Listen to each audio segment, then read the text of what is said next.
La médecine évolue vite, très vite. En l'espace de 7 ans, la moitié des connaissances deviennent obsolètes. Impossible donc pour un médecin de se contenter de sa seule formation initiale pour exercer son métier une carrière durant.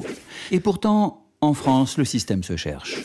D'abord laissée à l'initiative individuelle, puis posée en devoir déontologique du praticien, la formation continue est devenue une obligation légale en 1996.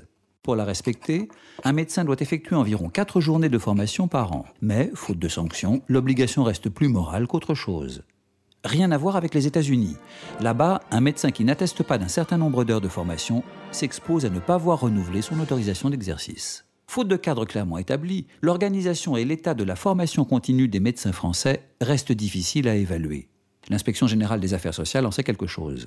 Dans un rapport fin 2008, l'institution a pointé la carence d'informations concernant la formation médicale continue. Acteurs multiples, compétences enchevêtrées, le dispositif en vigueur est complexe, tant en termes de pilotage que de financement. Pour les seuls médecins libéraux, par exemple, pas moins de 2 fonds financent la formation continue, suivant que les actions s'inscrivent dans le cadre de la formation professionnelle conventionnelle ou non. Pourquoi ce blocage de la formation continue ? Le nœud du problème est aussi le nerf de la guerre, à savoir le financement. Une chose est sûre pourtant, l'argent est là. D'où vient-il ? Des médecins eux-mêmes par le biais des frais d'adhésion aux associations de formation continue.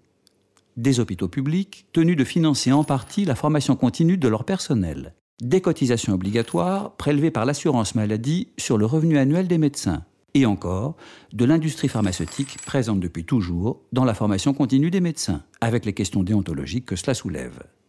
Le tout représente des millions d'euros. Et tout le monde, des syndicats aux associations de formation, en passant par les groupes de presse médicale, aimerait avoir sa part du gâteau. Pour éviter de mécontenter qui que ce soit, les pouvoirs publics semblent jouer la montre. Le salut est censé venir du DPC, Développement professionnel continu. Inscrit dans le Code de la santé publique, le DPC doit simplifier le système actuel. Plus question ainsi de distinguer formation et évaluation. Quant au financement, il se fera via un fonds unique. Des habits neufs pour de vieux concepts ? Pour en juger, il faudra encore que le DPC se mette en place. Or, voilà 15 ans qu'on l'annonce pour demain.